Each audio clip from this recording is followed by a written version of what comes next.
Le Mistral hurlait dans les rues étroites de Marseille, un son lugubre qui semblait s'infiltrer à travers les murs de mon petit appartement du Panier. Dehors, le ciel avait la couleur d'une vieille échymose, et les vagues se brisaient avec fureur contre le vieux port, projetant des embruns salés jusque sur mes fenêtres. Je m'appelle Léo, et jusqu'à ce soir-là, ma vie était aussi prévisible que le retour de ce vent violent chaque hiver. Je traçais des lignes droites, des plans d'architecte pour des gens qui vivaient dans des maisons bien plus grandes que la mienne, et je trouvais un certain réconfort dans cette routine ordonnée. Mais l'ordre est une chose fragile, et tout ce qu'il a fallu pour le briser fut un simple coup frappé à ma porte, un son presque imperceptible sous la colère du vent. Au début, j'ai cru que c'était mon imagination, ou peut-être une branche arrachée par la tempête. Mais le coup a résonné à nouveau, plus insistant cette fois, 3 coups secs et précis. Personne ne venait jamais me voir sans prévenir, surtout par un temps pareil. Mon cœur a commencé à battre un rythme irrégulier contre mes côtes.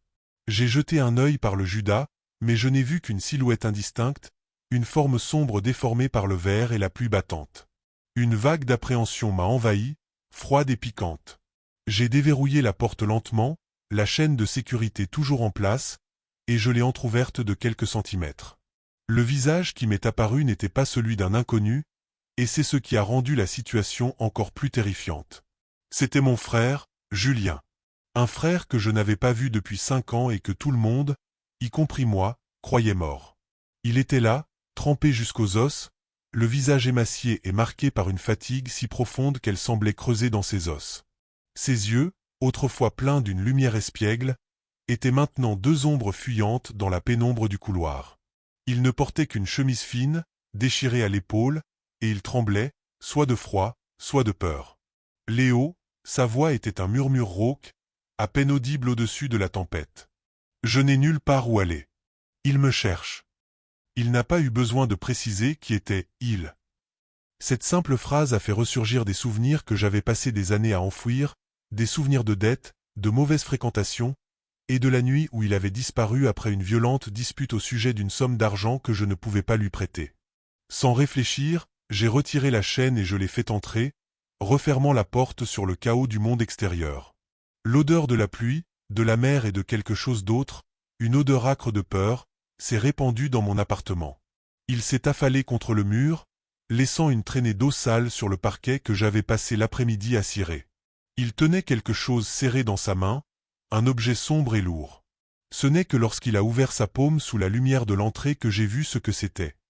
Une vieille clé en fer forgé, ornée d'un blason que je ne reconnaissais pas. « Tu dois la prendre » a-t-il haleté, me tendant la clé avec une main tremblante. « Ne laisse personne la trouver.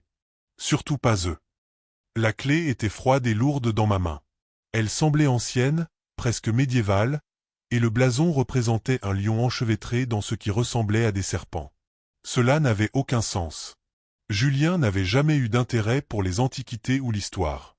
Sa vie était un tourbillon de présents immédiats et de futurs incertains. Julien, qu'est-ce que c'est que ça? Où étais-tu pendant tout ce temps?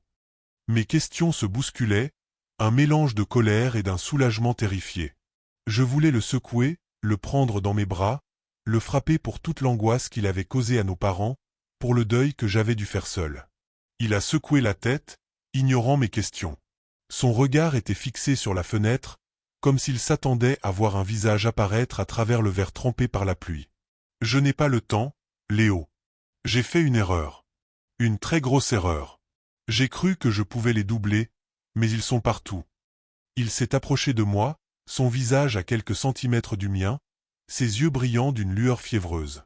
Dans les calanques, il y a une vieille chapelle abandonnée, celle de Notre-Dame du Naufrage.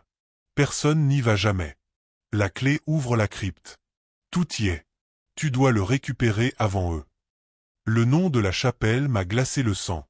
C'était un endroit réputé maudit, un lieu où les pêcheurs disaient que les âmes des noyés venaient se lamenter les nuits de tempête. L'idée même de s'y rendre, surtout maintenant, était insensée. Récupérer quoi? De quoi tu parles? Julien, explique-moi. Mais il se détachait déjà de moi, se dirigeant à nouveau vers la porte. Je ne peux pas rester. C'est trop risqué pour toi s'ils me trouvent ici.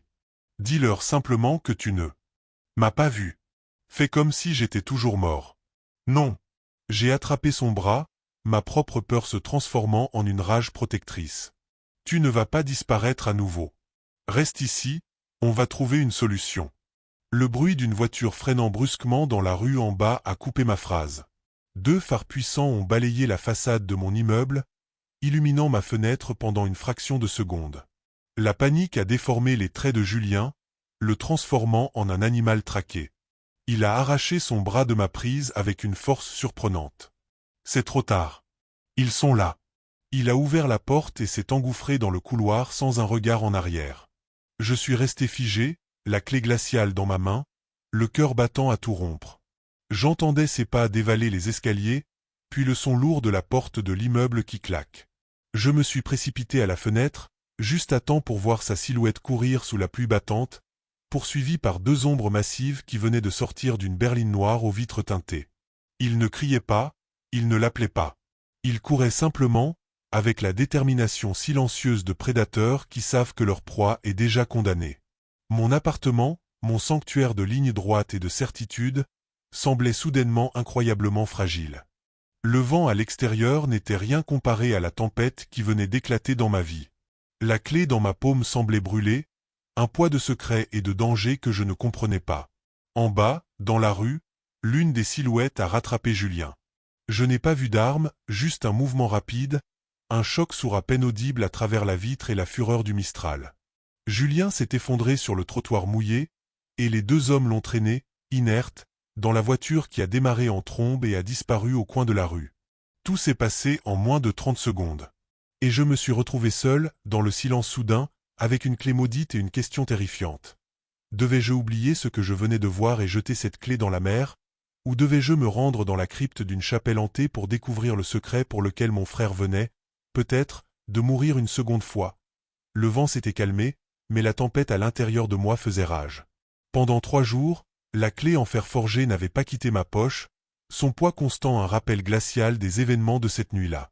La peur était une chose physique, une boule dure dans mon estomac, mais la curiosité, et une loyauté fraternelle que je croyais éteinte, étaient plus fortes.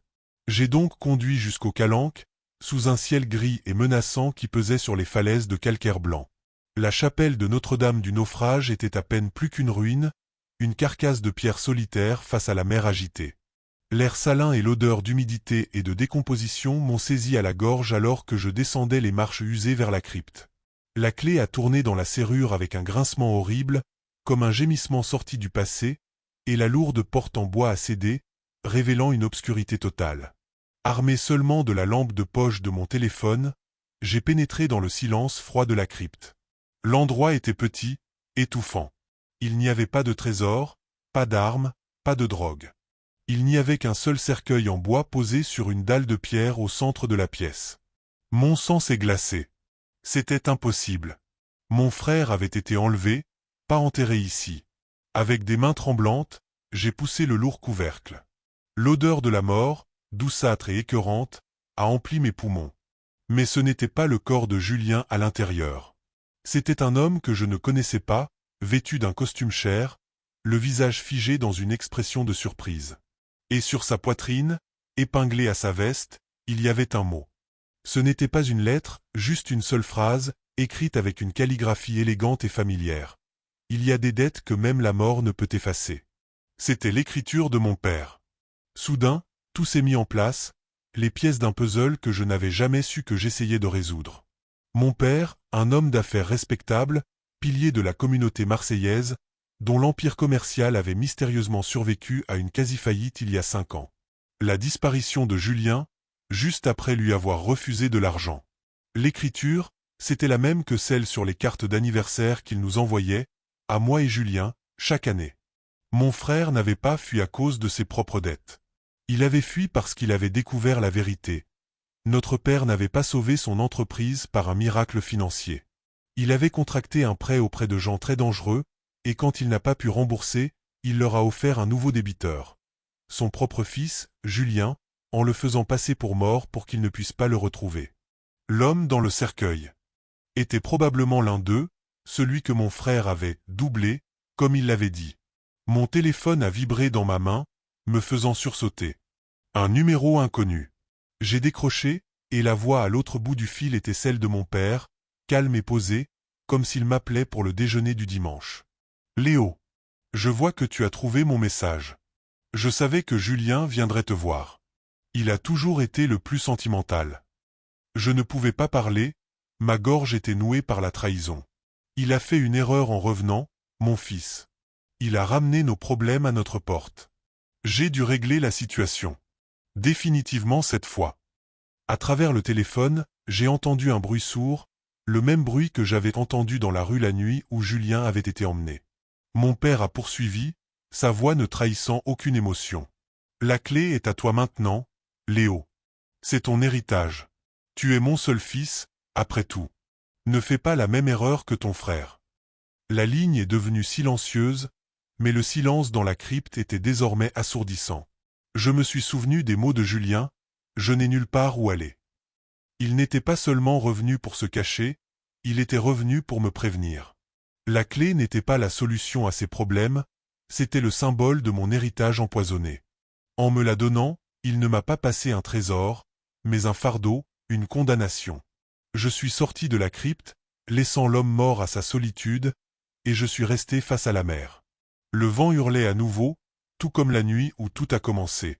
Étais-je prisonnier de ce destin, lié par le sang à un monstre? Ou pouvais-je faire ce que Julien n'avait pas pu faire? M'échapper? La clé semblait peser une tonne dans ma poche. La jeter dans les vagues ou l'utiliser pour ouvrir des portes que j'aurais préféré laisser fermées pour toujours. La véritable tempête ne faisait que commencer. Quelle histoire, n'est-ce pas? Une fin à laquelle personne ne s'attendait. Que auriez-vous fait à ma place? Dites-moi ce que vous en pensez dans les commentaires. Si vous avez été captivé jusqu'à la dernière seconde, n'oubliez pas de vous abonner à la chaîne pour ne manquer aucune de nos prochaines histoires. Et j'adorerais savoir de quelle ville de France vous nous regardez ce soir. Merci et à très bientôt.